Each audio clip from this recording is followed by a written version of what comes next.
Benissimo, buonasera a tutti, buonasera signore e signori. Siamo qui nella sala 0 del Trevi Lab, il centro Trevi, un centro culturale che occupa degli spazi e soprattutto offre dei servizi bibliotecari, ma anche, come potete vedere in questa sala e in quella di sopra, delle mostre temporanee di con vari oggetti e soggetti soprattutto, ma questo non ci impedisce di continuare con la nostra, o meglio di riprendere con la nostra attività di promozione culturale, di promozione alla lettura e di incontro. Questa sera, grazie anche alla sezione AMPI Alto Adige, che è qui rappresentata da Guido Margheri, il suo presidente, dal Centro per la Pace e l'Alto Adige, il quotidiano locale che ci ha dato una mano in questo senso, come del resto l'associazione AMPI, abbiamo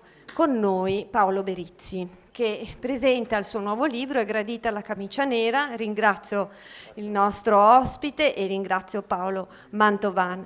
Ringrazio però anche Alessandra Limetti, che questa sera presterà la propria voce per leggere alcuni brani del nuovo libro, la biblioteca, che ha come mission fondamentale quella di divulgare e soprattutto di promuovere la lettura, la corretta informazione, che è un aspetto fondamentale quanto mai oggi. Correggimi Guido.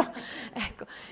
Abbiamo preparato una vetrina anche mettendo a disposizione i libri precedentemente pubblicati e scritti da Paolo Berizzi e anche altre documentazioni utili per farsi un'idea o approfondire questo tema, il tema appunto del fascismo, del neofascismo, del neonazismo, che è vicino anche a noi e che trova nella provincia di Verona degli accoliti, e qui mi fermo insomma perché analizzeremo e sentiremo dall'autore questa sera cosa succede. Vi ricordo il prossimo appuntamento, che è dopodomani, sempre presso questa sala, presso il Trevi Lab, a cura della Biblioteca Provinciale Claudia Augusta, sempre in collaborazione anche con l'Alto Adige. Sarà ospite Alidad Shiri col suo nuovo libro Via dalla pazza guerra.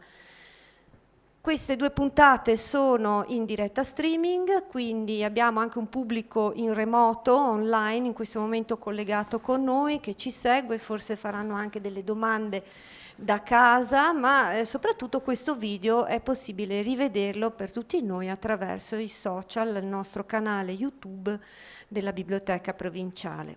Un'ultima cosa, il mio invito è sempre quello di iscrivervi alla biblioteca, è un servizio pubblico che noi ci teniamo ad erogare quotidianamente, anche a dispetto delle difficoltà Covid e compagnia bella, e soprattutto è utile iscriversi per avere quanto mai in questo momento le notizie, le informazioni e soprattutto le modalità di accesso ai nostri servizi oppure a queste serate tramite prenotazione. Mi fermo, lascio la parola a Guido Margheri e ringrazio ancora i nostri ospiti. Buona serata.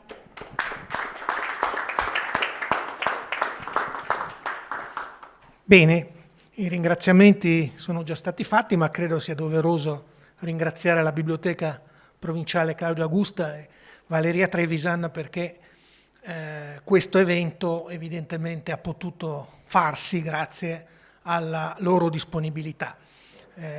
Lo abbiamo organizzato in tutta fretta, però come vedete poi alla fine le cose sono andate a posto. Oltre alla biblioteca è giusto ringraziare anche gli assessorati alla cultura di Comune e Provincia che sostengono tutte queste attività e credo che sia importante. Una cosa sola, come forse sapete già tutti ormai dai giornali, e noi abbiamo voluto che ci fosse questo evento con Paolo Berizzi, Bolzano sarà l'anno prossimo Città della Memoria 2022. E noi abbiamo inteso questo come un prologo per chiarire, ci sarà un anno di iniziative, speriamo di riuscire a gestire bene tutta l'organizzazione dei diversi eventi, ma noi abbiamo voluto chiarire che il pericolo di cui si parla non è soltanto un pericolo di cui fare memoria, non è soltanto dietro di noi, è un pericolo che sta nel nostro presente e nel nostro e purtroppo nel nostro futuro prossimo. Se Verona è stata una città laboratorio, non c'è dubbio che Bolzano abbia fatto il pre-laboratorio con le sue presenze pesanti nella società e le sue presenze pesanti anche in alcune istituzioni, in particolare nel Consiglio comunale, almeno lo scorso. E la domanda è, visto la sottovalutazione, visto il fatto che non ci si pone il problema neanche di sciogliere questi gruppi, come questi gruppi che vengono considerati dello 0, in realtà siano ben strutturati, organizzati, ricevano finanziamenti, abbiano una rete importante in tutto il mondo, e la vicenda Trump e Capitol Hill dovrebbe aver insegnato qualche cosa, ma soprattutto non si vede perché non si debba affrontare un problema del perché i temi portati avanti da questa destra radicale ed estremista purtroppo sono diventati temi fondamentali dell'agenda politica di alcune forze politiche e purtroppo anche di alcuni governi. E è questo il motivo per cui ci interroghiamo stasera. Paolo ha scritto in questo senso un libro importante di cui lo ringraziamo, anche perché va sempre ricordato che questo libro è scomodo, che riceve minacce per il suo lavoro e in particolare per la sua rubrica su Repubblica e per il coraggio con cui racconta determinate cose. Non deve essere un coraggio solitario, dobbiamo essere tutti da una certa parte, diffondere una nuova coscienza e far sì che questo libro e i contenuti di questo libro contribuiscano non solo a far riflettere, ma anche a seminare le dovuti anticorpi all'interno della nostra società. Ringrazio Alessandra Limetti per la sua disponibilità, visto che si è dato degli appuntamenti. Vi ricordo che domani sera, per chi volesse, alle 18:30 al Film Club in via Dottor Streiter ci sarà la prima del film Per Lidia Menapace di Massimo Tarducci e vi assicuro che è un bel film. Grazie a tutte e a tutti e la parola allora ai nostri interlocutori.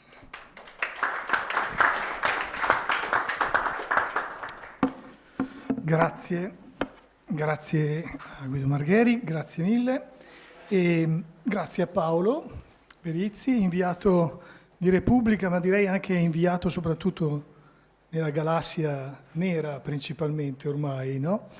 E qui ci porta questo libro, ha già detto molto Margheri, questo libro che non è assolutamente facile da leggere, ma purtroppo, ahimè, leggendolo vi dico che corre via anche molto.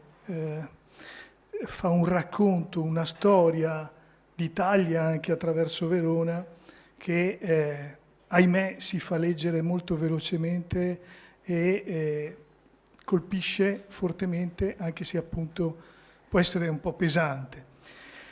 Ma prima di cominciare a fare qualche domanda a Paolo, direi di introdurre proprio questa serata attraverso una lettura, poi ne faremo qualcun'altra dal libro stesso. Grazie Alessandro. Durante il fascismo, Verona è stata un centro nevralgico. Il fascismo storico l'ha vista come uno snodo, quello repubblicano l'ha elevata a capitale della Repubblica Sociale Italiana. Da allora, al netto di 40 anni di governo democristiano, di un decennio di proto-fascio-leghismo e di 4 anni di destra sovranista, il nero si è preso la pancia della città e non l'ha mai lasciata. Oggi Verona rappresenta un caso unico nel panorama nazionale. Le sue peculiarità meritano di essere osservate anche da oltre confine, perché il laboratorio italiano della destra sovranista e radicale è qui, sul proscenio e nelle pieghe di una città meravigliosa, che deve la sua fama mondiale a Shakespeare e a quel falso storico straordinario che è il balcone di Giulietta, ma che nell'immaginario collettivo è associata a uno stereotipo che assomiglia ormai a una specie di marchio di fabbrica. Verona è nera, rivendicano da anni gli ultraneofascisti. Verona ai veronesi, ripetono i loro padrini a palazzo. Un'affermazione non smentibile, in effetti. Per confermarla, basta tirare i fili di un percorso iniziato quando l'Italia non era ancora una repubblica democratica. Un percorso che oggi continua, declinato in nuove forme solo apparentemente disomogenee, ma unite intorno a un calco che sembra clonare se stesso in modo permanente. Esiste ormai una modalità Verona, un rito veronese che è combinazione di elementi interconnessi: patriottismo locale, populismo etnico, tradizionalismo, identitarismo travestito da usanza popolare, ultracattolicesimo, neofascismo, neonazismo.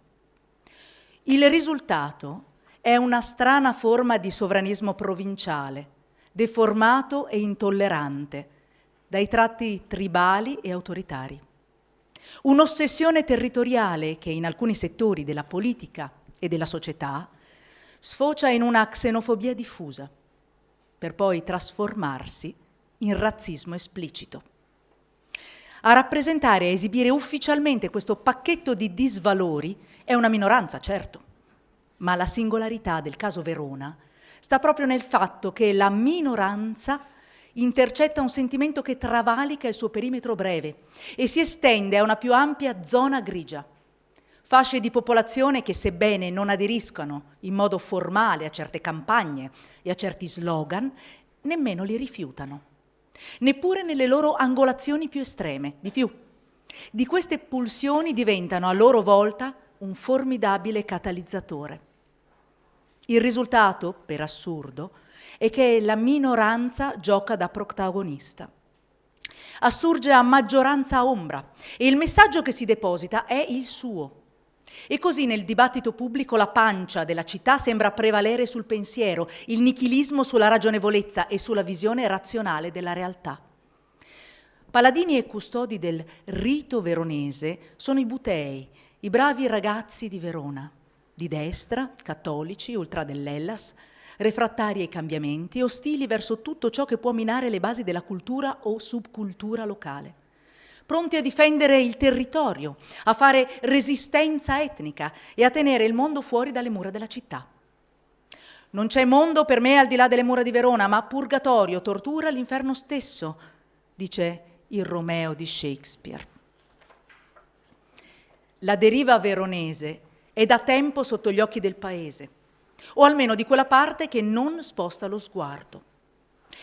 Ma un'opinione pubblica distratta, l'inerzia della politica e delle istituzioni e una narrazione edulcorata da parte dei media le hanno permesso di restare confinate in una dimensione chiusa, periferica, di sostanziale accettabilità.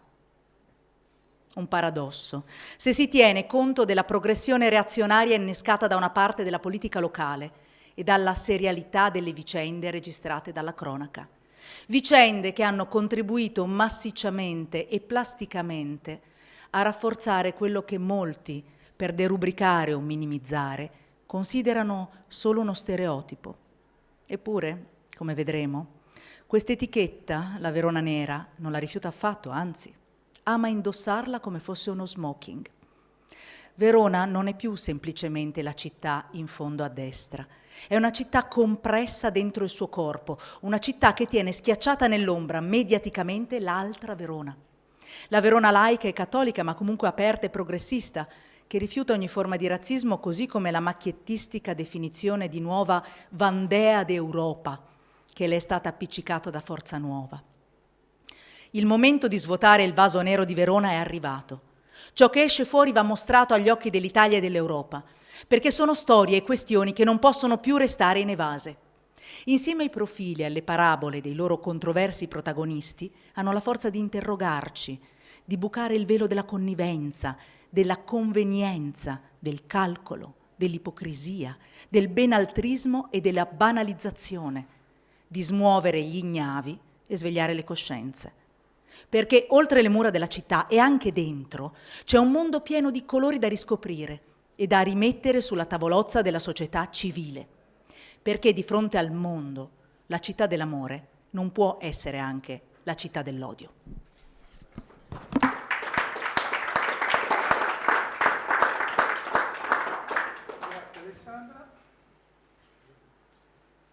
Grazie Alessandra e grazie ovviamente Paolo, perché queste sono le sue parole. Molto chiaro, no? Avete sentito, non è difficile da cogliere quello che ci spiega Paolo Berizzi. Ma io chiedo a Paolo Berizzi, e cominciamo un po' così, ha fatto qualche anno fa, ha fatto il libro Nazitalia, viaggio appunto attraverso l'Italia che si è riscoperta e si riscopre fascista, e poi punta su Verona. Punta su Verona, abbiamo sentito attraverso queste parole un po' perché, ma perché la ritiene un laboratorio che forse racchiude in sé un po' tutti i veri problemi che possono scaturire? Buonasera a tutti e a tutti. Permettimi Paolo, prima di risponderti, di ringraziare. Quando si inizia un nuovo viaggio, la prima cosa che si fa è ringraziare. Questo è un libro che è uscito da poco più di un mese, quindi per me è una nuova avventura che inizia. Ringrazio chi mi ha invitato questa sera, l'Ampi di Bolzano, Guido. Ringrazio, l'ho già fatto alla prima presentazione, ma insomma l'editore per aver avuto la più o meno lucida follia di pubblicare questo libro, e ringrazio Alessandra per l'audiolibro, questo pezzo di audiolibro che ci ha regalato, che è molto bello per un autore sentire letto il proprio libro, e ringrazio voi che siete qui stasera, numerosi in un momento complesso per la vostra città e la vostra regione. Io mi sono permesso di togliermi la mascherina perché abbiamo la distanza garantita, diciamo, tra di noi, e io vengo da Bergamo, una città che nella prima ondata della pandemia, come voi sapete, è stata l'epicentro di questa da noi è stata un'ecatombe, e lo ricordo perché è importante far memoria sì su questi temi, ma anche sulla stagione che stiamo vivendo, perché spesso tendiamo a dimenticarci, non certamente noi, ma per esempio chi magari si traveste da deportato di Auschwitz paragonando la Shoah e l'Olocausto e alle misure di contenimento del virus, che trovo una cosa infamante, schifosa, che denuncio quotidianamente nella mia rubrica. E quindi grazie a voi per essere qui, grazie a Paolo, un piacere essere incalzato da lui, attenzione, ce l'abbiamo fatta. Ma guarda, questo è un libro su Verona, ma non è solo un libro su Verona. È un libro sull'Italia, è un libro su Bolzano, è un libro su Brescia, su Roma, su Ascoli Piceno, su Bergamo, insomma, non c'è un ordine. Ci sono ovviamente città dove questo fenomeno è più diffuso, è più radicato, delle città e dei territori più permeabili all'estremismo di destra. E da questo punto di vista Bolzano non si è fatta e non si fa mancare nulla. Anche qui c'è chi gradisce la camicia nera, e non solo quella, anche per esempio le felpe delle SS indossate in consiglio comunale. E è accaduto nel passato, precedente consiglio, dove Casa Pound elegge 2 consiglieri, uno dei quali si presenta, come ricorderete, con una felpa della divisione Charlemagne delle SS naziste. È una città, è un territorio questo dove c'è certamente una sensibilità, un'attenzione, e dove ci sono degli anticorpi antifascisti importanti, e però è anche una città dove succedono cose. Non soltanto di felpe parliamo, ogni anno i militanti del Veneto Fronte Skinhead a braccetto con gruppi di estrema destra locali sfilano di fronte monumento della Vittoria, e qualche mese fa ne abbiamo dato conto su Repubblica, ho scritto un pezzo. C'è stato l'episodio curioso, peraltro non il primo, c'era un precedente che lo rende in qualche modo ancora più singolare e dal mio punto di vista preoccupante. Negli uffici di medicina sportiva dell'ASL cittadina veniva chiesto nei moduli di indicare la razza a chi chiedeva di essere abilitato per l'attività agonistica sportiva. Un qualcosa che riporta le lancette della storia indietro di molti anni, esattamente come è accaduto il 9 ottobre a Roma, quando i neofascisti di Forza Nuova assaltano la sede del primo sindacato italiano riportandoci indietro all'inizio del fascismo, perché il fascismo debuttò esattamente in quel modo lì, attaccando le piazze dei sindacati, le camere del lavoro, le sedi dei giornali. E allora quel giorno ci siamo accorti che i fascisti esistono. Pensate un po' che notizia. A me dicevano che esageravo, che me li inventavo, che ero ossessionato, paranoico. Su questo devo dire non smentisco. Non smentisco la mia ossessione per i fascisti, e penso che in alcuni periodi della nostra storia le ossessioni possono persino avere una qualche utilità, se non altro perché chi è ossessionato porta a galla dei dati di realtà, degli elementi di conoscenza, e magari qualcuno poi li ascolta persino, a volte accade. E abbiamo scoperto il 9 ottobre, Paolo, che non solo i fascisti esistono, ma che sono persino, pensate un po' che scoop che vi do, sono persino squadristi e violenti.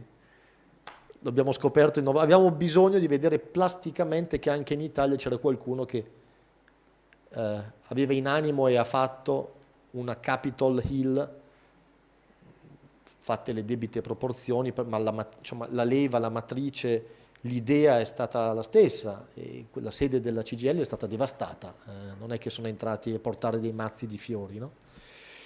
E quindi c'è stato questo risveglio improvviso, brusco, da un lungo sonno che dal mio punto di vista ha colto molti in questi anni, anche a sinistra, un sonno dove in qualche modo l'indifferenza aveva assopito le coscienze, assopito anche la curiosità di guardarsi intorno. Io dico sempre non faccio nulla di straordinario, semplicemente lego e unisco dei puntini e racconto delle cose che sono sotto gli occhi di tutti, lo erano anche 15 anni fa, 10 anni fa, 5 anni fa. Semplicemente il punto è volerle vedere o meno.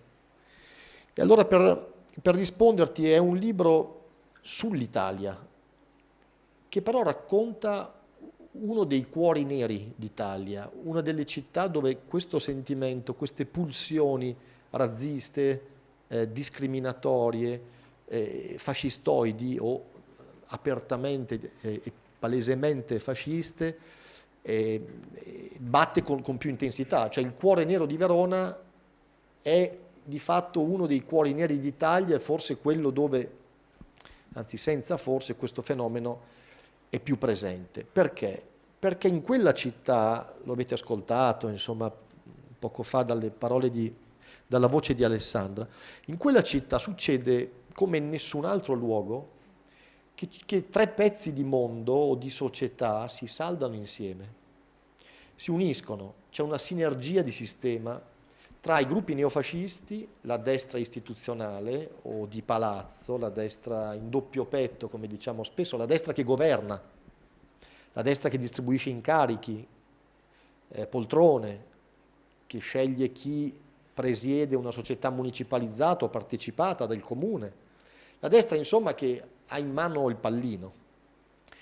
E poi il terzo pezzo, quel mondo di ultracattolici, oscurantisti, reazionari, ovviamente antiabortisti e molto spesso ferocemente omofobi, che in quella città, in nome di quell'identitarismo travestito da usanza e da tradizione popolare, in quella città vanno a braccetto gli ultracattolici con i neofascisti, con le camicie nere e con la destra di potere. Allora, questi tre pezzi messi assieme formano un sistema che a Verona è presente come in nessun altro luogo d'Italia. Ecco, su questo punto ti volevo chiedere, poi sentiremo anche un'altra lettura tra un momento, ma perché a Verona accade questo in modo particolare? Perché poi c'è qualcosa che sta all'origine. Allora mi chiedo e ti chiedo, certamente la sua storia, lo si evince dal libro anche, no? Le cose che dice, sicuramente c'è una storia che porta anche a questa situazione, al fatto che vadano a braccetto questi pezzi della città importanti. Ma poi ti chiedo, perché voglio capire anche, ci può essere qualcos'altro, che cos'è il fatto di essere un crocevia, anche una zona in cui arrivano varie diversità magari, varie cose, arrivano anche tanti soldi, ci sono tante situazioni di famiglie molto benestanti, perché abbiamo visto che molti, nel passato, più che ora direi, molti dei protagonisti anche di questa storia nera escono da una realtà benestante di Verona. È qualcosa che si allarga anche in quel territorio in qualche modo, perché anche l'Interland, anche un po' la provincia vive un po' questa cosa, e c'è una sorta, come dire, nei giovani questa specie di abbracciare un po' questa ideologia, anche a volte, mi viene da dire, per noia quasi, in una realtà dove appunto c'è un certo benessere e non c'è un respiro di un certo tipo, tenuto conto che a Verona c'è anche molto altro naturalmente. Però qui questa realtà, come dire, diventa molto forte. Ecco, che cosa c'è alla base oltre che la sua storia? Ma guarda, alla base, adesso poi arriviamo poi a questa sottolineatura che è necessaria e a cui tengo molto, e cioè dire e riaffermare e ricordare che a Verona non c'è soltanto la Verona nera, ovviamente, c'è una Verona virtuosa, democratica, progressista, una Verona aperta che apre e non chiude, una Verona che accoglie, una Verona solidale, una Verona del volontariato, della cooperazione, una Verona antirazzista che tutela i diritti di tutti, soprattutto di chi apparentemente, a volte non apparentemente, ne ha meno. Basti pensare che è anche sede di alcune cose eccellenti da questo punto di vista, tipo Nigrizia, è stato un grandissimo giornale, lo è tuttora, che ha avuto Verona, Zanotelli come direttore, no? C'è questa Verona che è laica e cattolica, sì, indistintamente, che però è votata ad accogliere e non a respingere, è votata a non discriminare, anzi a mettere tutti sullo stesso piano e a non considerare nessuno diverso. Questa roba della diversità, che è uno dei concetti che trovate nel libro, una sorta di filo, di altro filo che si intreccia con il filo nero di cui adesso parliamo, perché andiamo all'origine di questa storia. Il problema è che di questa Verona virtuosa, democratica, progressista, accogliente, se ne parla pochissimo. Se ne parla pochissimo perché mediaticamente non solo, l'immagine della città è oscurata, e anzi è occupata, e quindi da questa Verona nera che oscura la Verona virtuosa e progressista e democratica, la Verona di Nigrizia, la Verona di Alex Zanotelli, la Verona che accoglie, la Verona... Penso anche a Mau Valpiana, che è di Verona, presidente nazionale del Movimento Non Violento. C'è un associazionismo a Verona che è legato a dei valori che io ribadisco, mi piace dirlo, sono i capisaldi della nostra Costituzione repubblicana antifascista e antirazzista. C'è una Verona che lavora, che si prodiga e che fa cose in nome di questi valori. Il problema è che questa Verona è schiacciata nell'angolo, perché la Verona nera, che non è che me la sono inventata io, questo è un libro di dati, di notizie, di fatti, non è un libro di interpretazioni o di ideologia. È un libro di notizie, di fatti, di nomi, cognomi, di date, di luoghi, di storie raccontate, e quella Verona rimane nell'angolo, in qualche modo è ostaggio, quella Verona lì, della Verona nera. E io scrivo questo libro per cercare anche di offrire, non so se uso la parola giusta, ma insomma un'opportunità e un gancio a questa Verona per rialzare la testa e per affacciarsi e per trovare la forza, la determinazione. A volte non è facile, in una città dove le camicie nere sono di fatto al governo di quel territorio, non è facile. Io ho avuto difficoltà, noi abbiamo avuto difficoltà persino a trovare una sala dove presentare il libro a Verona, poi ci arriveremo. Poi leggiamo anche quel pezzo. Certo, assolutamente. Peraltro un problema che abbiamo risolto, presenteremo il libro anche a Verona ovviamente, perché in democrazia i libri si presentano ovunque, non si censurano e non si bruciano. Non si bruciano, cosa che facevano i nonni di questi signori, a riprova del fatto che forse non hanno una grande dimestichezza né con il mondo della cultura, che è un terreno a volte a loro oscuro e sconosciuto, e la cosa che sanno fare meglio è la specialità della ditta, cioè la fuga in quei casi. Quindi o insultano, o intimidiscono, o minacciano, o cercano di boicottare. È una caratteristica del fascismo eterno, come dice assolutamente Umberto Eco. No? Oppure cercano di boicottare e di ostacolare il tuo lavoro, la libera informazione. Però alla tua domanda, perché lì? Perché a Verona? Perché Verona ha una tradizione, ha una storia legata al fascismo. Verona è il fascio terzogenito, cioè il fascio che nasce solo 2 giorni dopo la nascita dei fasci di combattimento di Piazza San Sepolcro a Milano. Verona era un luogo centrale, uno snodo, un luogo nevralgico anche per il fascismo storico, e poi ovviamente per quella stagione, io la definisco tragicomico, grottesca, ma soprattutto tragica evidentemente, come tutto ciò che riguarda il fascismo, di cui fu una coda sostanzialmente la Repubblica di Salò, la Repubblica Sociale Italiana. Tragica certamente, ricordando anche il processo di Verona. Ricordando il processo di Verona, che non a caso viene celebrato lì, e Verona è il teatro di quella Repubblica sociale. Poi questo filo nero si allunga e attraversa la fase dell'eversione nera degli anni 70, con i gruppi neofascisti, alcuni addirittura neonazisti, Ordine Nuovo, il Fronte Nazionale di Franco Freda, Avanguardia Nazionale. Il primo e il terzo che ho nominato sono stati sciolti per decreto, e quello che qualcuno auspica adesso per Forza Nuova, ma ci arriveremo. E poi Ludwig, e poi la Rosa dei Venti, e poi fino ad arrivare a quegli ambienti da cui poi nasce Forza Nuova, e quindi i gruppi di oggi: Casa Pound, Forza Nuova, Fortezza Europa, Lealtà Azione, il Veneto Fronte Skinhead. Fortezza Europa, per esempio, è l'ultimo nato a Verona ed è un gruppo di ispirazione neonazista.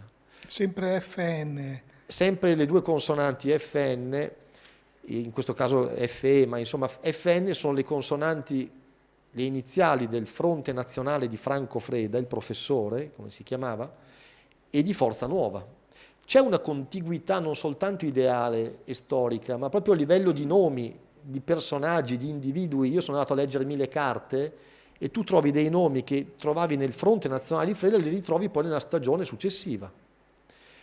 Allora, Verona è centrale nel fascismo storico, è centrale nella Repubblica di Salò ed è centrale in questa stagione, passando e scollinando ovviamente dal periodo dell'eversione nera. Quindi c'è un aspetto legato alla tradizione. Poi c'è un aspetto, tu citavi in modo, diciamo, calzante il discorso dell'ambiente. Noi di solito associamo i fenomeni dell'estremismo di destra, Casa Pound, Forza Nuova, alle province, alle borgate romane, ai luoghi dove vivere è più complicato, ed è certamente così. Dove spesso i neofascisti che fanno? Provano a sostituirsi allo Stato. Dove lo Stato è più assente o arriva in ritardo, i gruppi di estrema destra che fanno? Ci mettono il cappello. Ci sono dei vuoti, loro che parte provano... da una destra sociale, parte, come dire, come base, poi diventa invece questo. Esattamente, provano a metterci il cappello e a dire: non hai da mangiare, ci sono io, ti porto i pacchi alimentari che distribuisco sempre solo agli italiani poveri, ovviamente, un welfare nero escludente, divisivo, diciamo, nella sua matrice, Se sei italiano puoi accedere alla mia busta alimentare che ti regalo, se sei straniero non ti avvicinare nemmeno. La casa e gli alloggi popolari, quando ci sono gli sgomberi dove magari una famiglia italiana che occupa illegittimamente un appartamento comunale viene sloggiata, lì trovi ad opporsi i gruppi neofascisti. Si oppongono all'idea che quella casa debba andare legittimamente a una famiglia magari della Costa d'Avorio, del Ghana, della Guinea, del Camerun. Non va bene, non funziona per loro. Allora, a Verona, cioè una delle caratteristiche, Verona sostanzialmente, io lo dico sempre, Verona è l'archetipo di questa storia, è l'originale, perché c'è la storia, c'è il passato e c'è il presente, perché ci sono delle caratteristiche, delle icone fasciste o fascistoidi che a Verona continuano ad andare molto di moda e, badate bene, non vanno di moda solo nelle periferie dove è facile costruire consenso perché fai leva sulla fragilità di chi ci abita, sulle paure di chi vive lì, sull'idea di mettere qualcuno contro altri, no? I famosi penultimi della società contro gli ultimi. Per semplificare brutalmente, i penultimi sono gli italiani poveri e gli ultimi della catena sono gli immigrati, che sono il nemico nella narrazione della destra estrema e della destra sovranista, che a volte, come dire, aderiscono quasi perfettamente. Allora, a Verona, gli ambienti dove l'estrema destra fa accoliti e dove costruisce e dove va di moda non sono soltanto e tanto le periferie, ma sono quelli della buona borghesia cittadina. Sono i figli di papà della Verona Bene. Ludwig, che io incontro nel libro, non voglio spoilerare, Wolfgang Gabel, la metà di Ludwig, non voglio spoilerare perché poi, come dire, i libri sono belli perché vanno letti più che raccontati.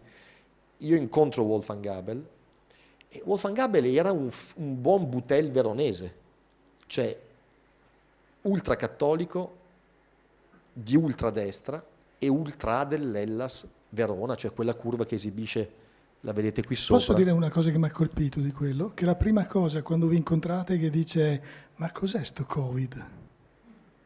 Cioè, come dire che si allarga un po' anche le cose che dicevi all'inizio. Scusa l'interruzione, ma mi pareva come dire, un ponte tra il passato e l'attualità. È quell'alone nero che da un anno e mezzo circa va ad allargarsi come una macchia sul muro dei no vax, dei no lockdown, dei no green pass, dei no super green pass, dei no tutto come li chiamo io, e insomma so che qui trovano spesso terreno fertile e non sono manco pochi. Allora, per chiudere, la caratteristica di Verona è che il buon Butel non è il ragazzo ai margini, è spesso il ragazzo annoiato, è spesso il ragazzo che riempie le giornate con l'odio per l'odio, oppure l'odio per il diverso, e quindi l'immigrato da tenere lontano. L'idea che gli impuri, vedi Ludwig uccidevano i due, Wolfgang Gabel e il suo socio di sangue Marco Furlan, figli della buona borghesia veronese. Uno era figlio di un assicuratore, un dirigente di assicurazioni, l'altro di un chirurgo. Che dovete intervenire anche su sue vittime. Esatto, purtroppo ricoverate nell'ospedale alcune di Borgo Trento dove questo signore lavorava. Allora, sì, centro-stionati perché loro avevano l'abitudine di usare la benzina nei loro attentati. Addirittura l'ultimo che cercarono di fare, ma non gli andò bene per fortuna, di bruciare una discoteca a Castiglione delle Stiviere con 400 ragazzi che ballavano in sala.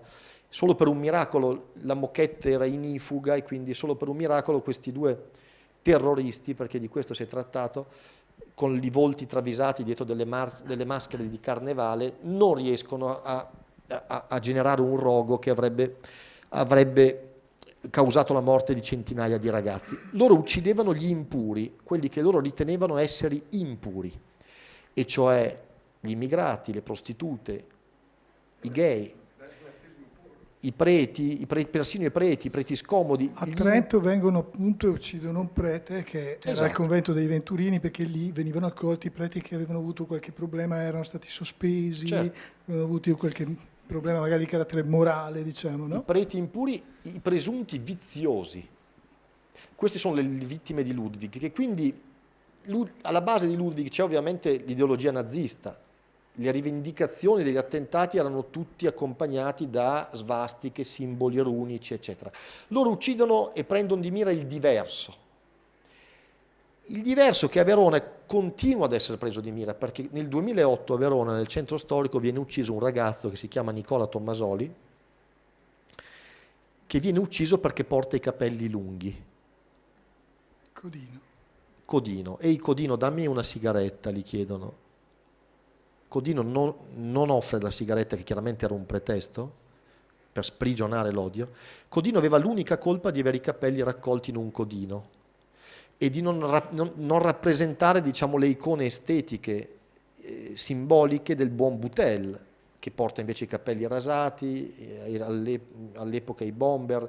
C'è tutta un'estetica anche del neofascismo a Verona che funziona molto tra i giovani, no? Il cappellino, la felpa, a proposito di felpe, e c'è un circuito di negozi, di abbigliamento, di area, dove l'ultra dell'Hellas Verona, il buon Boutel, va a vestirsi. Allora Tommasoli viene ucciso perché? Perché è un diverso. È un diverso che osa sporcare il centro storico di quella città, cioè il cuore della roccaforte che il Romeo di Shakespeare dice: non c'è mondo al di là delle mura di Verona.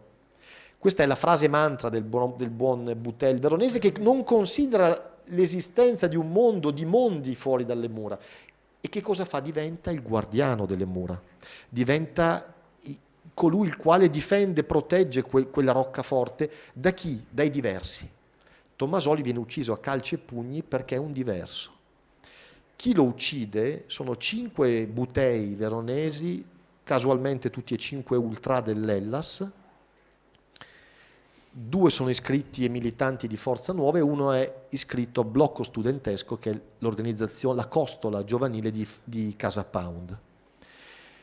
Tutti e 5 condannati. Nicola Tommasoli muore 4 giorni dopo quell'aggressione brutale in una camera di ospedale, e lì ritrovi il germe di Ludwig, cioè l'odio per il diverso, l'odio per l'odio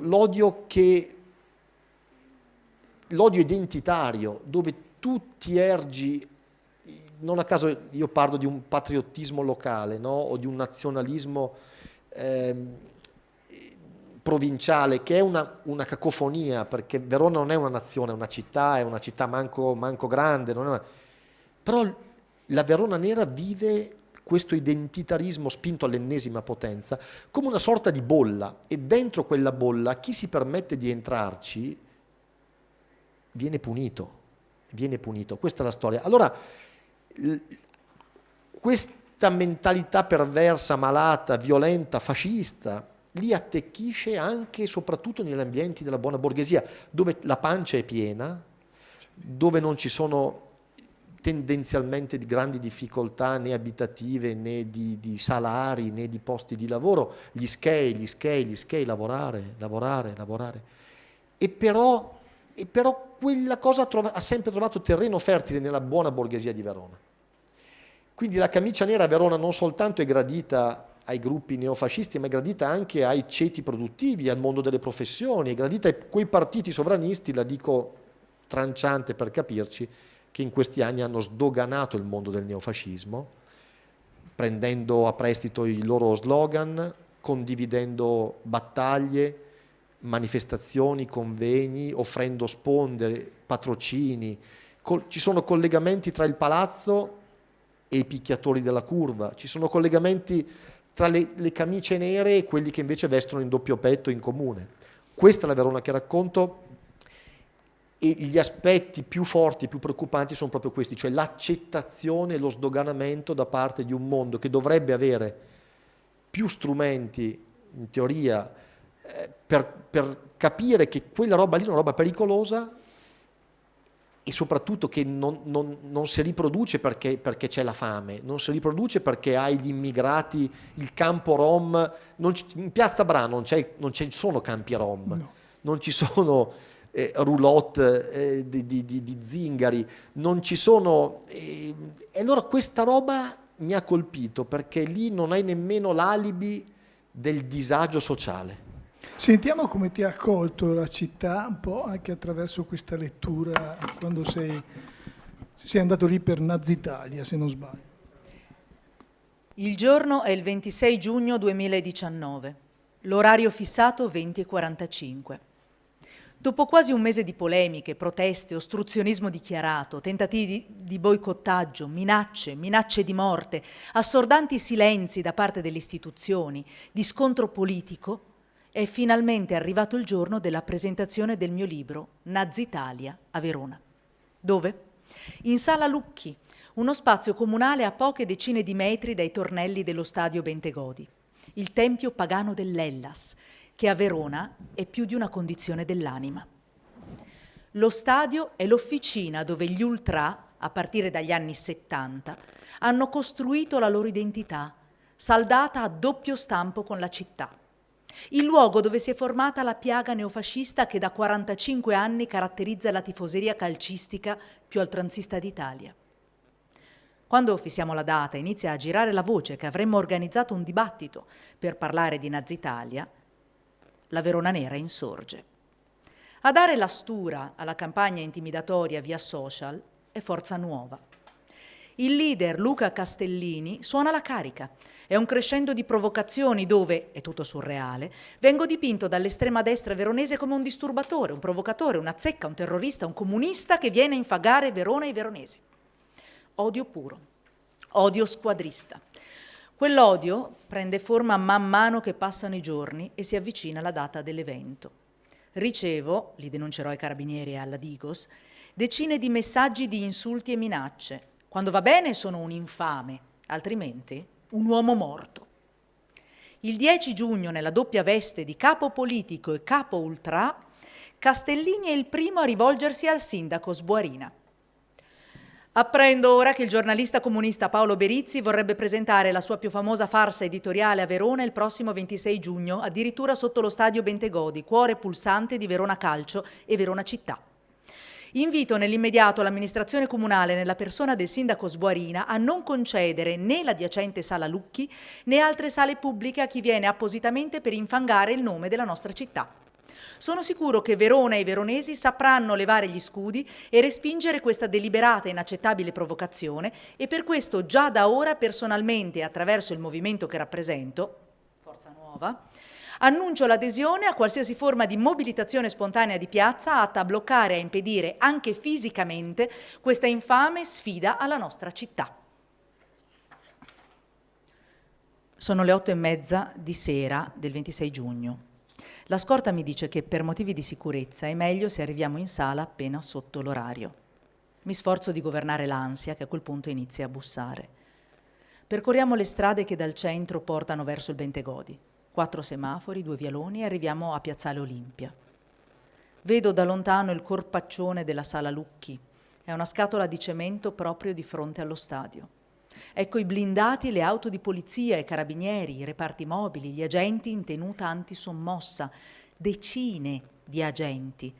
Mi sembra di essere arrivato allo stadio, sì, ma per assistere a una partita di calcio, a un derby a rischio incidenti, con i cordoni delle forze dell'ordine a presidiare gli ingressi e tutta la zona intorno.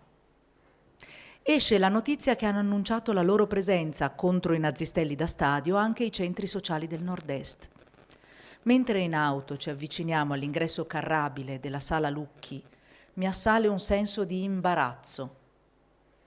Mi sento a disagio, non per me, per il pubblico. Assistere alla presentazione di un libro in un quartiere e in una sala blindati da decine di uomini in divisa. Il cancellone di accesso al piazzale della sala è aperto. Prima di passare in mezzo ai cellulari di polizie e carabinieri, butto l'occhio dall'altra parte della strada. Tenuti a distanza dagli agenti del reparto mobile ci sono loro, gli ultra neonazisti dell'Hellas, i camerati di Forza Nuova e gli eredi delle brigate giallo-blu, il gruppo storico del tifo veronese.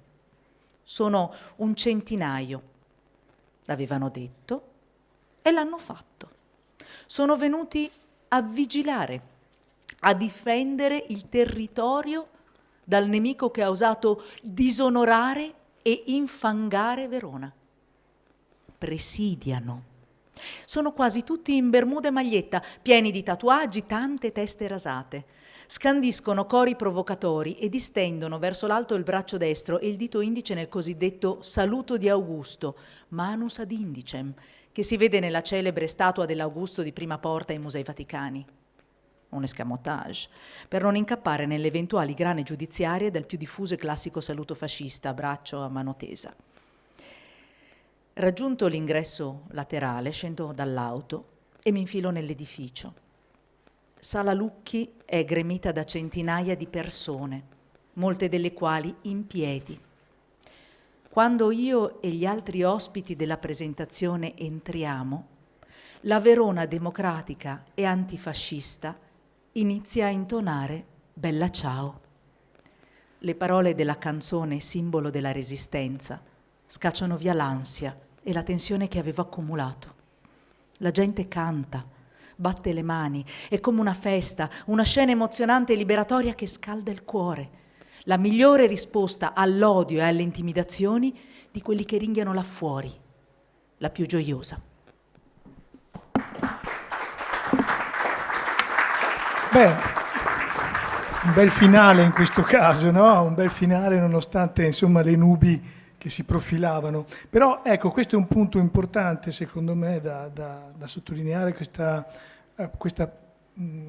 partecipazione degli ultra, che, ti chiedo, cosa sono? Sono il luogo dove ci si costruisce anche come nazistelli, come li chiamano gli altri, è un luogo dove continuare a fare l'allenamento, prepararsi a quello che verrà.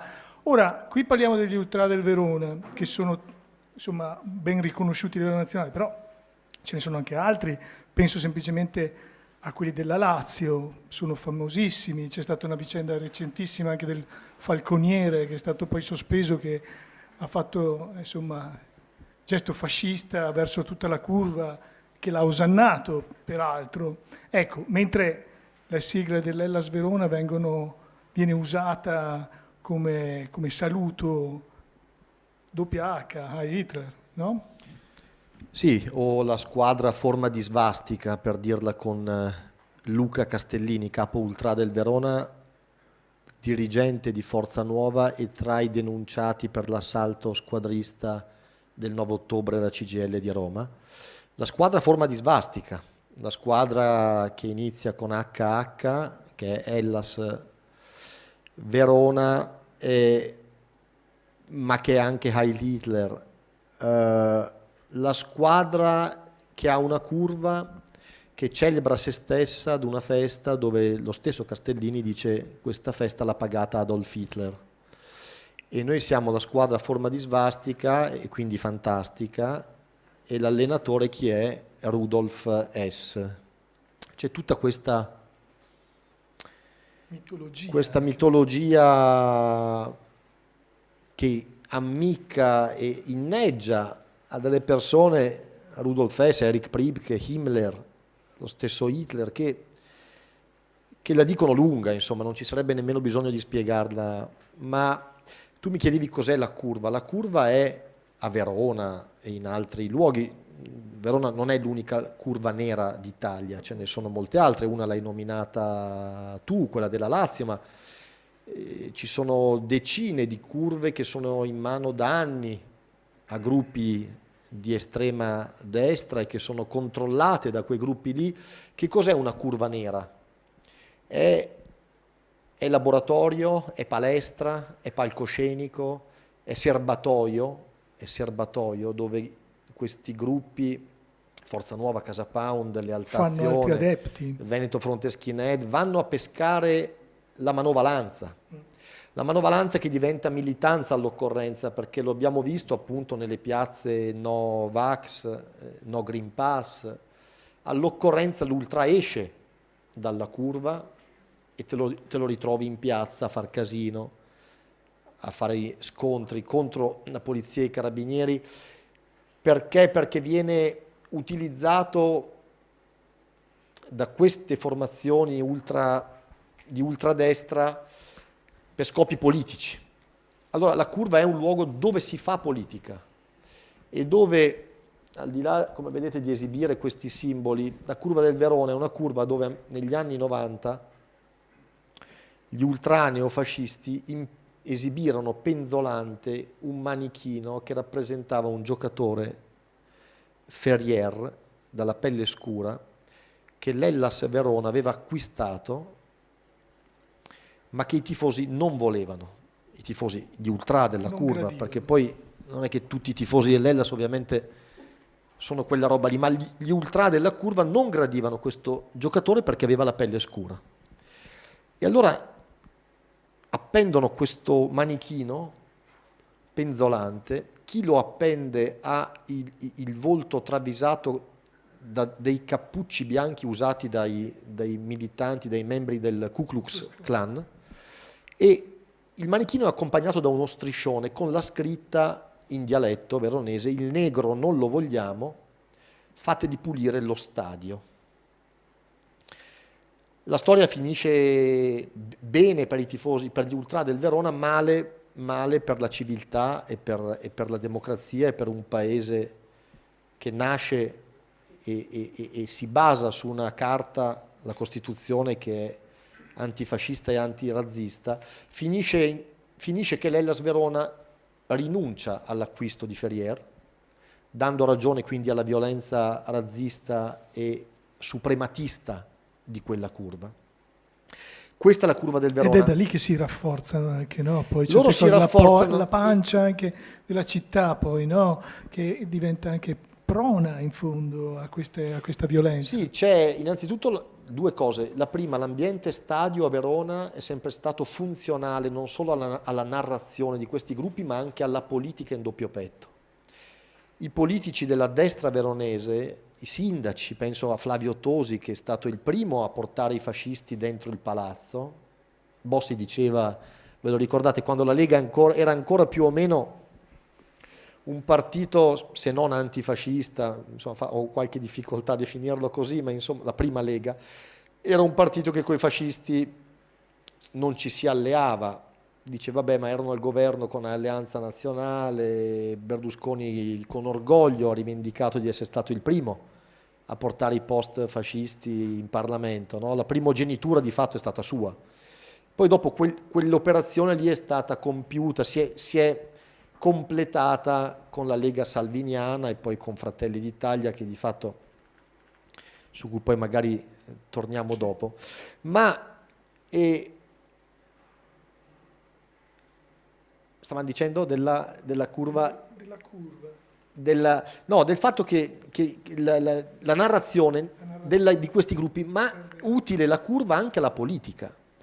Per due motivi: gli ultra votano. Cioè gli ultra non sono delle entità sovrannaturali, gli ultra sono migliaia di voti. E i voti ovviamente fanno comodo e tu vai a cercarli dove sai che puoi ottenerli, li puoi portare a casa. I sindaci di Verona, l'attuale Federico Sboarina, eletto come indipendente di centrodestra e poi 2 mesi fa entra in Fratelli d'Italia e dice è un ritorno a casa. È un ritorno a casa, benedetto da Giorgia Meloni ovviamente. Sia Sboarina che quando c'era il governo Tosi, Sboarina era il suo assessore allo sport, allora quel solco che Tosi apre, questo canale che i fascisti usano per entrare nelle istituzioni veronesi, perché questo è il modello Verona. Cioè Verona non è solo il laboratorio dell'estrema destra, è anche un modello futuro possibile per la destra italiana, perché lì l'estrema destra è dentro il palazzo, hanno consiglieri comunali, assessori, hanno loro esponenti che sono ai vertici delle società municipalizzate o partecipate del comune. Cioè sono al centro del campo. Noi in questi anni ci eravamo abituati a pensare che i gruppi neofascisti fossero in qualche modo sui bordi, no? Sui bordi, sul perimetro, in certi casi anche fuori dal campo, in panchina, in tribuna a osservare o in curva. In realtà a Verona l'estrema destra è un attore, è un primo attore, è al centro della scena. Esatto, ecco perché Verona è un modello possibile per la destra italiana, e io temo che, se sarà questo il modello vincente, e devo dire che i segnali che colgo vanno un po' in quella direzione, cioè la destra, insomma, anche le recenti cronache politiche dove c'è questo uso un po' distorto della parola patriota, e che forse per patriota si allude, si intende un'altra cosa che non ha esattamente a che fare con i patrioti che abbiamo conosciuto e che sono stati anche a capo della nostra Repubblica. Ma chiuso l'inciso, e Verona è un modello, e la curva serve perché lì vieni legittimato, cioè questi simboli, queste idee lì trovano non soltanto un terreno fertilissimo, ma una cassa di risonanza, una sorta di megafono per cui tu hai un ambiente che non solo ti vota, ma che diventa una sorta di cerchio nero che tu ti tieni intorno e che ti dà sicurezza, ti fa sentire dentro la roccaforte protetto.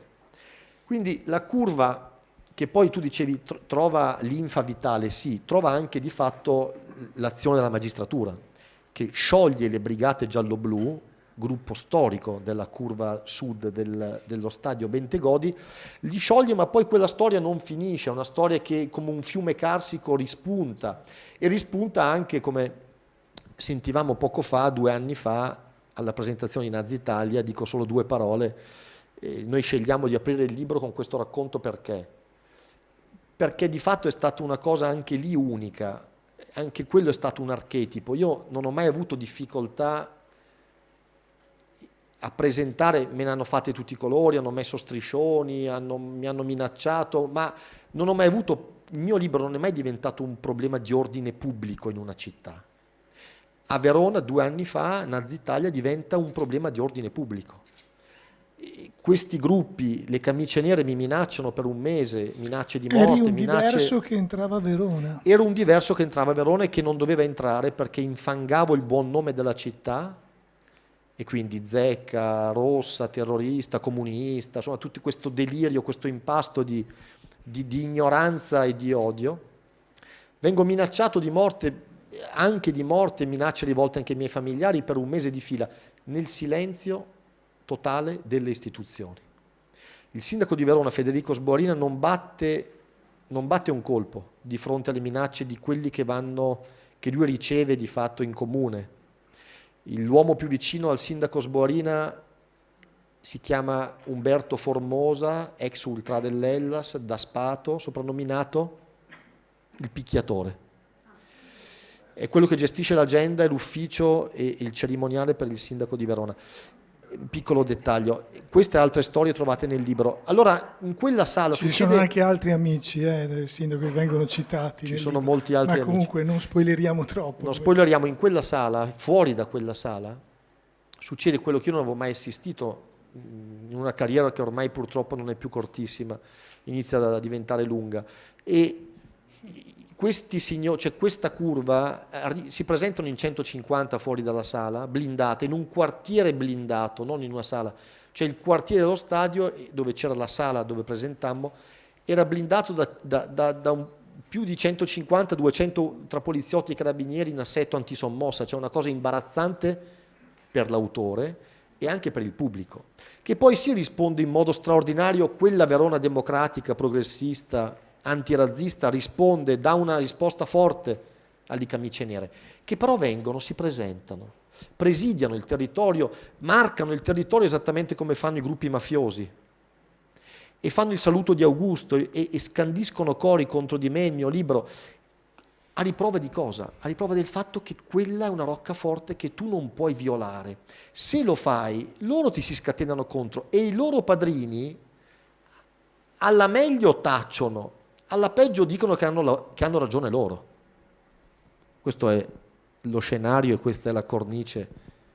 Sentiamo adesso anche un altro passaggio che è più breve dei precedenti e forse Alessandra magari rifacciamo due insieme, i due successivi, il terzo e il quarto che avevamo previsto. Sono due incontri completamente diversi, però sono interessanti entrambi.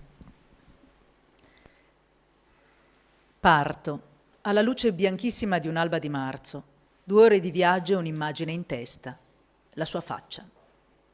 La prima volta che la vidi in fotografia su un giornale avevo 12 anni o giù di lì.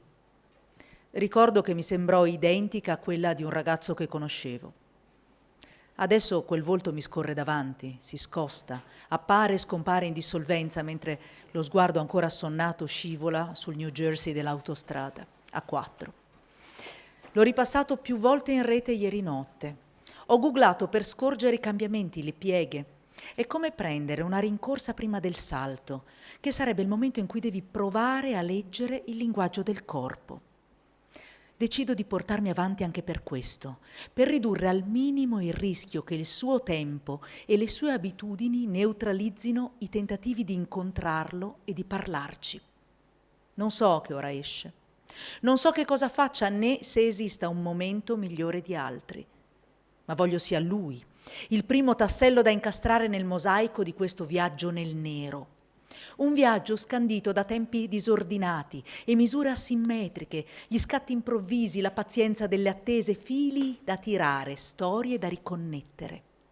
Gli appuntamenti, le telefonate. Mi è venuto naturale pensare a lui perché è un precursore del crimine ideologico, un apripista di un certo modo di pensare e di agire. Il Bon Boutel veronese, buono di giorno, cattivo la notte. L'angelo che fa il diavolo senza togliersi il vestito. Un intarsio nella cornice di una storia che nella sua ultima propaggine si è presa almeno 3 generazioni. Ecco il motivo per cui, 45 anni dopo, ha un senso partire da qui. Numero civico 3.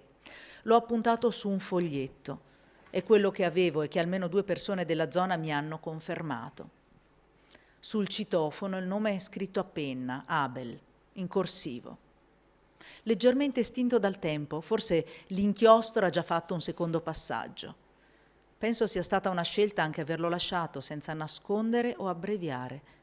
Facendo la posta sotto casa si sono ormai fatte le 6 del pomeriggio. Premo il pulsante, conto 4 secondi.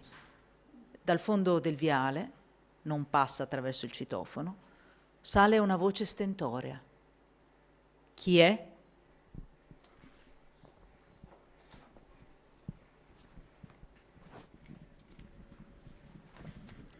Casa Abel. Casa Abel.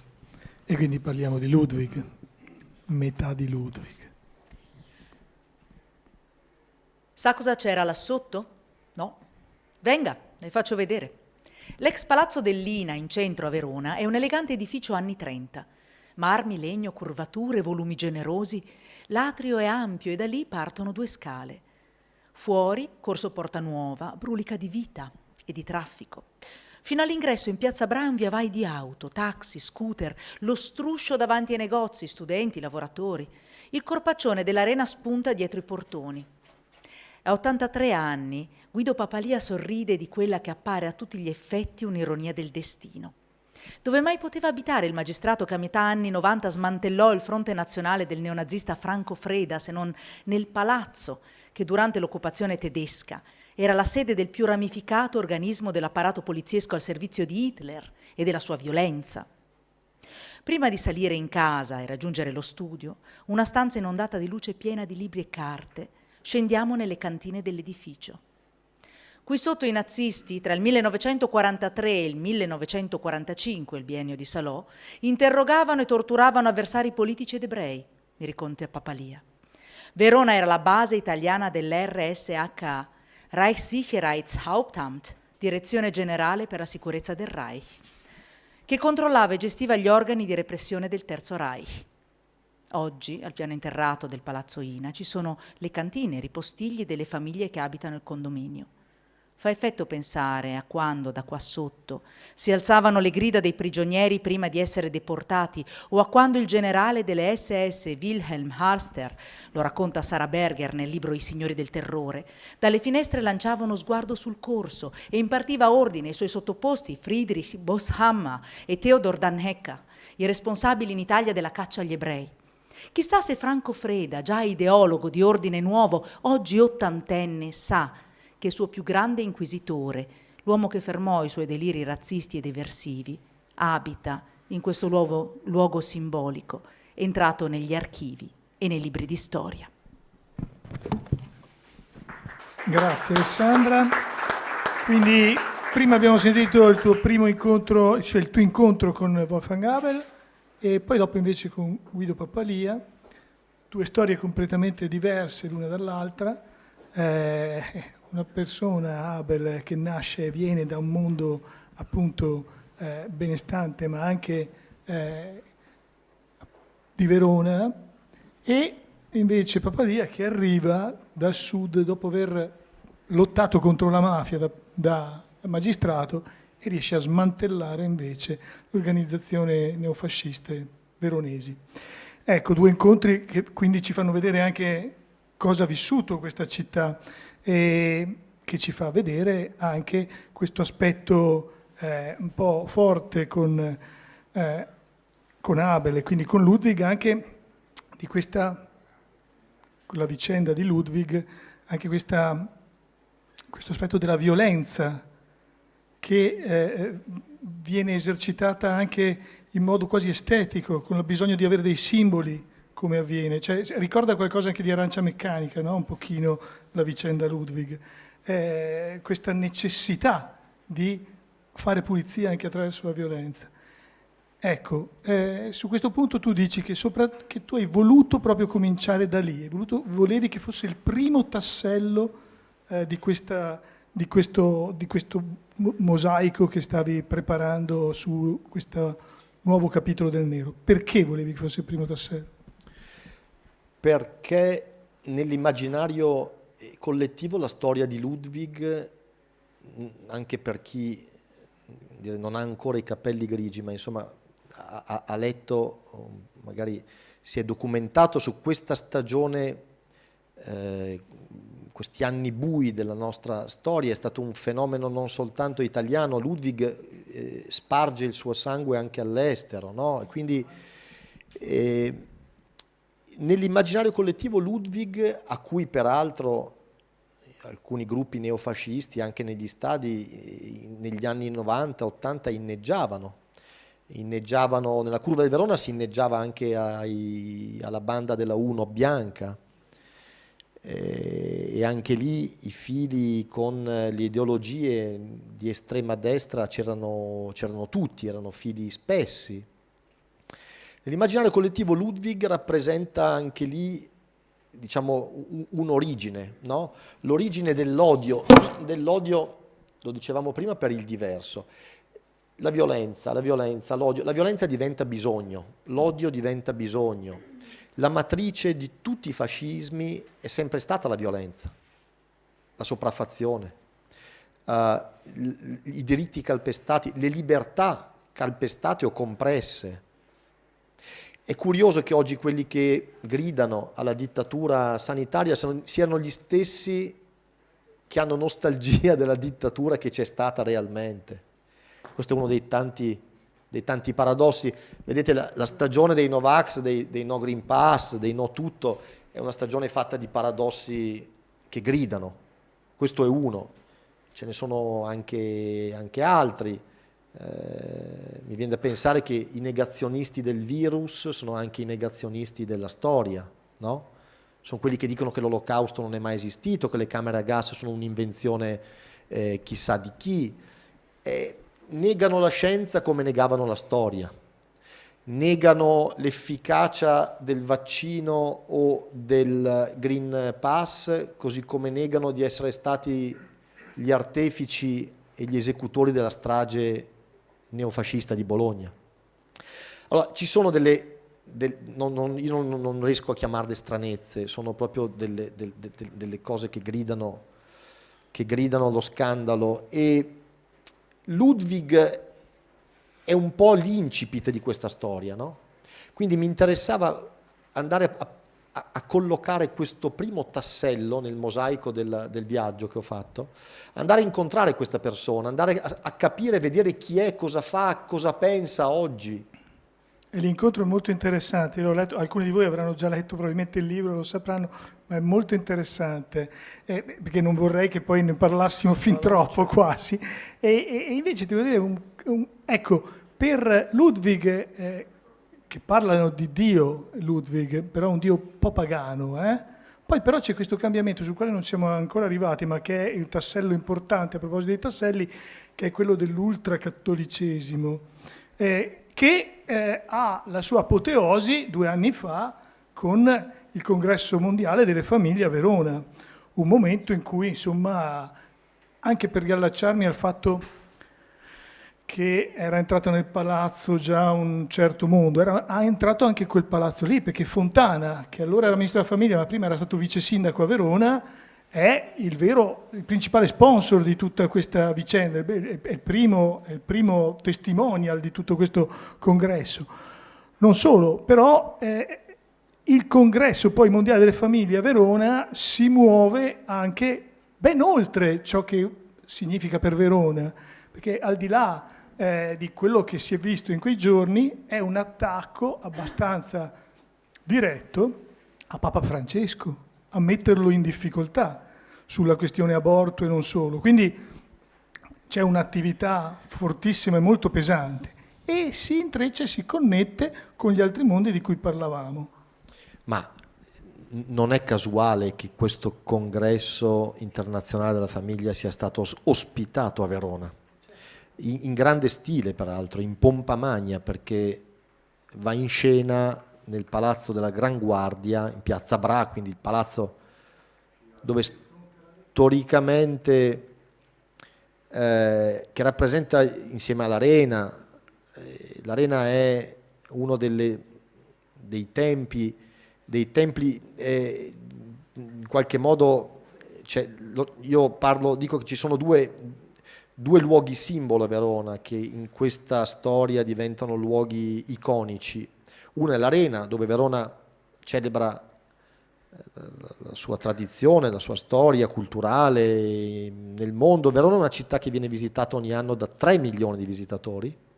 C'è lo straordinario tarocco, che è il balcone di Giulietta, attrae ogni anno fiumi di visitatori, e la città dell'amore, come è conosciuta nel mondo. Adesso poi con i social ci devono andare per forza, no? Per farsi esatto, i selfie davanti al balcone. La città dell'amore si sovrappone e si intreccia anche alla città dell'odio. C'è questa strana immagine che a me personalmente colpisce molto, dove nella pancia della città dell'amore c'è la città dell'odio, che spesso, come dire, se la mangia, cioè è come la zona grigia che si tiene in pancia la zona nera. Lo schema perfetto è quello di Piazza del Popolo dell'assalto alla CGIL, cioè non tutti i 10.000 di Piazza del Popolo erano fascisti, solo un pazzo potrebbe pensarlo, ma la zona grigia dei Novax, dei No Green Pass, si tiene in pancia la zona nera dei fascisti che vanno a devastare la sede della CGIL, e come in un cavallo di Troia a un certo punto la zona nera esce, protetta per mesi, lo scudo è quello della zona grigia, la zona nera esce e fa il lavoro sporco. Ecco, lo schema è lo stesso, cioè, c'è una città dove una zona grigia ampia, larga, spesso insospettabile, a volte invece sospettabilissima, copre la zona nera. Se la coccola, quando va bene, la tollera. Quando va male, ci va a braccetto. Allora, il mondo di cui tu accennavi, che è questo mondo che si celebra nel Congresso Mondiale delle Famiglie a Verona, non a caso organizzato lì, dove Lorenzo Fontana, ex ministro per la famiglia della Lega, eurodeputato, è uno degli artefici, dei promotori, insieme alle varie associazioni pro famiglia, pro vita. Loro dicono che loro sono sempre pro pro qualcosa, no? Siamo per l'amore, siamo per la famiglia, siamo pro, non siamo contro. Poi vai a scavare e grattare e scopri che quelli che dovrebbero essere pro sono quelli che poi dicono che i gay sono dei malati, sono quelli che distribuiscono in platea dei feti di gomma, quello era il gadget che distribuivano al congresso delle famiglie, dei feti di plastica. Un convegno che io ho definito medievale, ma con tutto rispetto per il Medioevo, che forse era persino più evoluto. Rispetto a queste manifestazioni lì, anche lì l'estrema destra mette il suo cappello, anche lì l'estrema destra va a braccetto con la destra sovranista. In quei giorni, a quel congresso, sfilano le prime, le seconde, le terze linee del sovranismo italiano. C'è Matteo Salvini, c'è Fontana, ci sono quei parlamentari che finiscono, i cui nomi, diciamo, vengono resi pubblici, qualcuno li racconta da anni, ma insomma la potenza mediatica dei rapper diciamo, può più di qualunque cronista d'inchiesta. Fedez nel suo discorso al 1° maggio fa un elenco di nomi, tra quei nomi c'erano dei politici veronesi, Lega, Fratelli d'Italia, eccetera, che si sono distinti in questi anni per le loro dichiarazioni omofobe. Le loro uscite alla zanzara, in particolare. Esattamente. Anche lì una trasmissione da tenere d'occhio. Che si sono distinti per le loro uscite omofobe e quant'altro.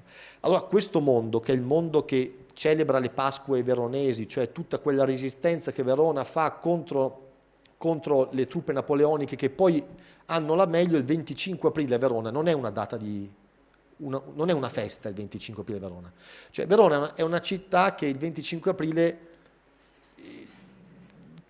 considera una data infausta della sua storia, perché il 25 aprile Verona soccombe per mano delle truppe francesi, e quindi l'identitarismo di cui si parlava prima è esattamente quella roba lì, cioè è celebrare la propria storia, distorcerla, piegarla a favore di una narrazione, di una propaganda che è tutto fuorché di interesse storico, perché in realtà loro della storia non frega nulla, esattamente come ai neofascisti oggi non frega nulla dei vaccini, dei Green Pass. Usano questa stagione e usano la pandemia come occasione, come opportunità, come modo per riprendersi le piazze, per tornare sulla scena. Ecco, l'uso che fanno della storia questi gruppi, questo mondo ultracattolico, è esattamente uguale. È un uso strumentale, è un uso autocelebrativo, dove si convince la pancia della città, ma spesso anche la vetrina della città, che Verona è un luogo dove non ci sono altri mondi. Allora quell'identitarismo lì mette insieme gli ultracattolici, le teste rasate, i neonazisti, e chi a palazzo li ha sdoganati. Non so se volevi chiedermelo, se no lo dico io. Il titolo di questo libro, questo va detto, che diceva perché è gradita la camicella, da dove ti arriva sta roba? Il titolo me lo regala sostanzialmente, a sua insaputa, come il sommo Scaiola con l'attico davanti al Colosseo. Me lo regala un signore che si chiama Massimo Mariotti. Chi è Massimo Mariotti? Massimo Mariotti è un ex consigliere comunale di Verona, Alleanza Nazionale e IFU, che poi Flavio Ottosi, il sindaco Flavio Ottosi, decide di dargli la presidenza, siamo nel 2009, di dargli la presidenza di AMT. AMT è l'azienda municipalizzata dei trasporti. Quindi Mariotti non è più consigliere comunale, è presidente di un'importante società pubblica partecipata.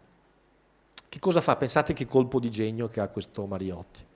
Nel 2009, un giorno, gli viene lo sghiribizzo di invitare i camerati. Loro fanno queste serate identitarie, comunitarie, dove celebrano magari la marcia su Roma, come ha fatto Fratelli d'Italia 2 anni fa ad Ascoli Piceno.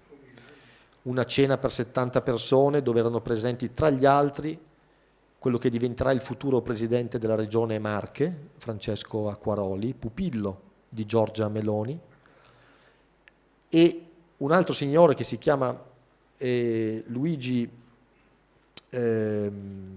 Capriotti, coordinatore provinciale di Fratelli d'Italia ad Ascoli Piceno, organizzatore di quella cena, una cena dove si celebra la marcia su Roma, e cioè l'inizio del fascismo, che diventa qualche settimana fa, viene nominato presidente della provincia di Ascoli Piceno.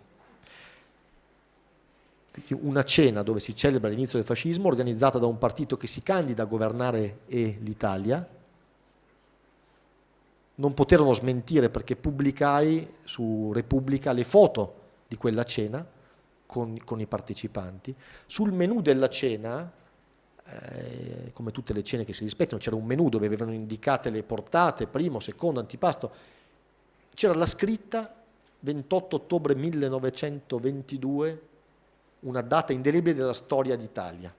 C'era la foto dell'altare della patria di Roma, il fascio littorio, immancabile, e il simbolo del partito che organizzava la serata, Fratelli d'Italia. Allora, le cene le organizzano ad Ascoli, le organizzano a Milano, le organizzano anche, evidentemente, nel laboratorio dell'estrema destra, cioè Verona. Massimo Mariotti invita i camerati, erano stati a Predappio qualche giorno prima, meta turistica di riferimento, invita i camerati a questa cena identitaria. Manda la mail, pensate un po' che furbizia, la manda con l'indirizzo istituzionale del comune di Verona, cosa che non poteva peraltro neanche più fare perché non era più consigliere comunale, ma tant'è, dice, me ne frego,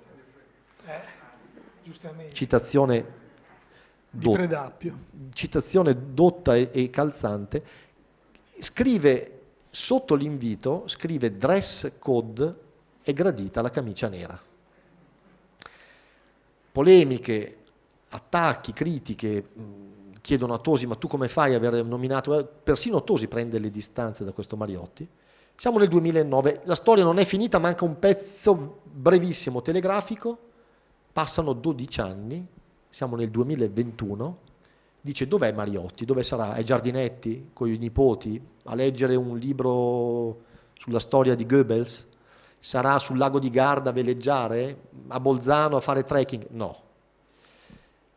Massimo Mariotti nel 2021 è presidente di Serit, che è l'azienda municipalizzata che gestisce i rifiuti per il comune di Verona.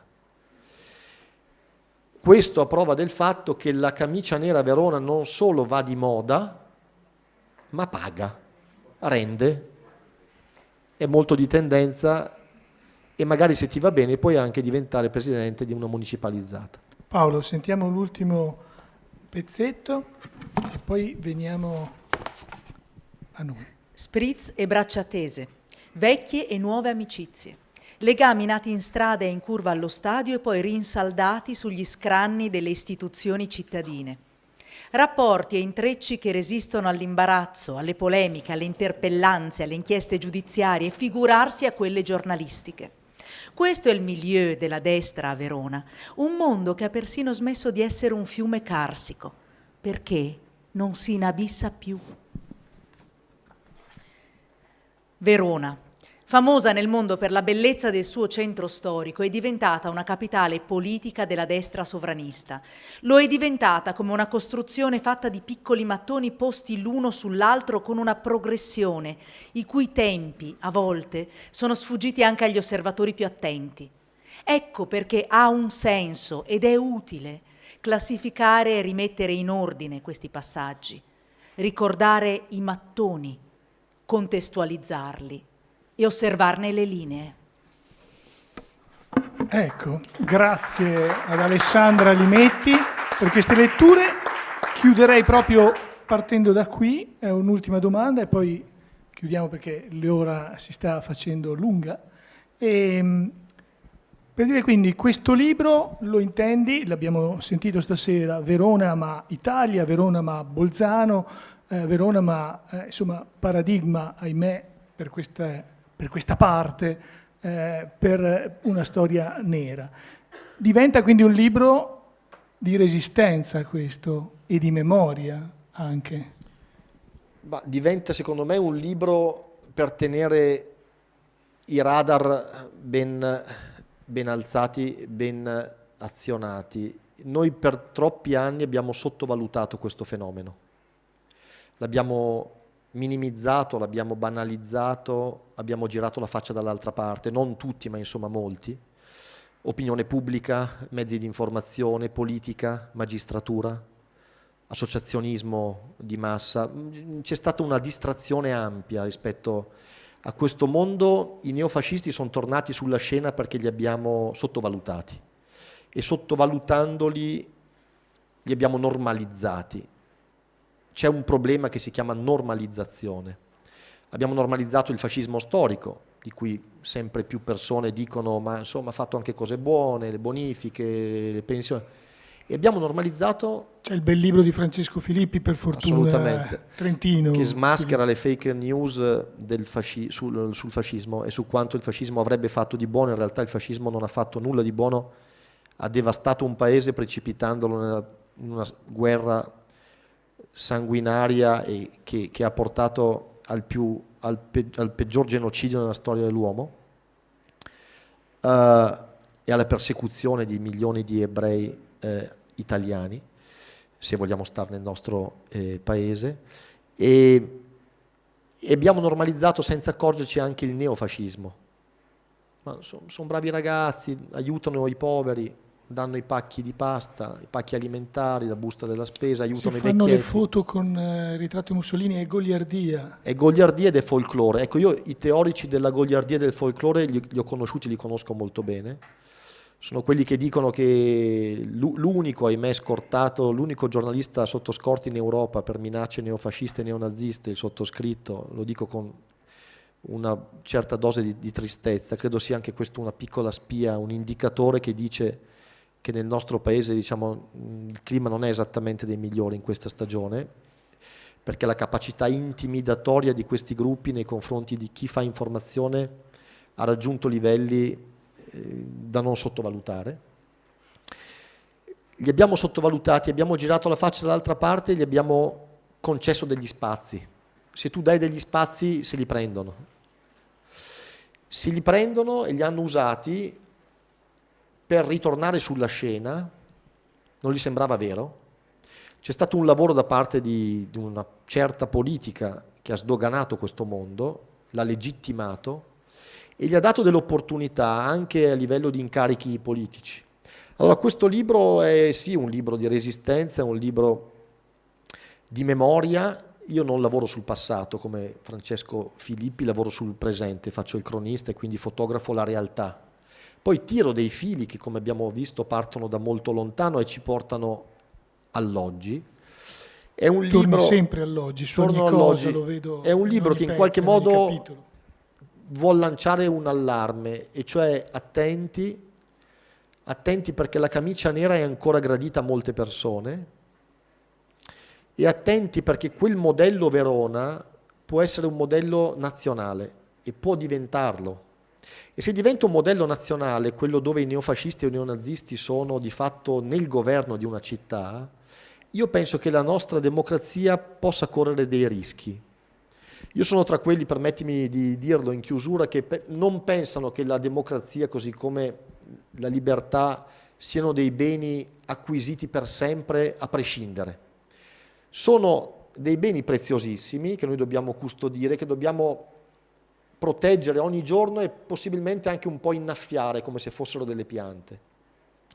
La democrazia non è al sicuro sempre e comunque e per sempre, è al sicuro se noi la custodiamo, è al sicuro se noi sappiamo puntare l'indice, come diceva Umberto Eco, contro queste nuove forme di fascismo, se sappiamo portarle a galla, se sappiamo denunciarle, se sappiamo smascherarle, che è quello che nel mio piccolissimo, coi pochi strumenti che ho a disposizione, che sono sostanzialmente la mia penna, la mia parola, cerco di fare. Se sappiamo fare questo, la democrazia è protetta. Se non lo facciamo e giriamo la faccia dall'altra parte, la democrazia rischia. E rischia in un periodo in cui io la vedo un po' incerottata, non la vedo così in salute come molti ci continuano a ripetere. Allora attenzione perché la prima regola dei fascisti è: i fascisti non esistono. Come il film Il Fight Club, ve lo ricordate? La prima regola del Fight Club è: il Fight Club non esiste. Non parlare mai del Fight Club. I fascisti chiedono la stessa cosa. Se noi neghiamo l'esistenza dei fascisti, dei neofascisti, gli facciamo il più grande favore che loro possono aspettarsi, e un po' questo favore in questi anni glielo abbiamo fatto. Cerchiamo di, e lo stiamo facendo, cerchiamo di interrompere questa brutta abitudine, perché le conseguenze potrebbero essere meno liete di quello che qualcuno ci racconta. Grazie. Grazie. Grazie a Paolo Berizzi per questo libro e anche per questa intensità anche di questa serata. È qui per noi per firmare anche qualche libro sicuramente adesso. Se vuoi fare la domanda intanto mentre cominciamo un po' a far venire qua un po' tutti. Grazie.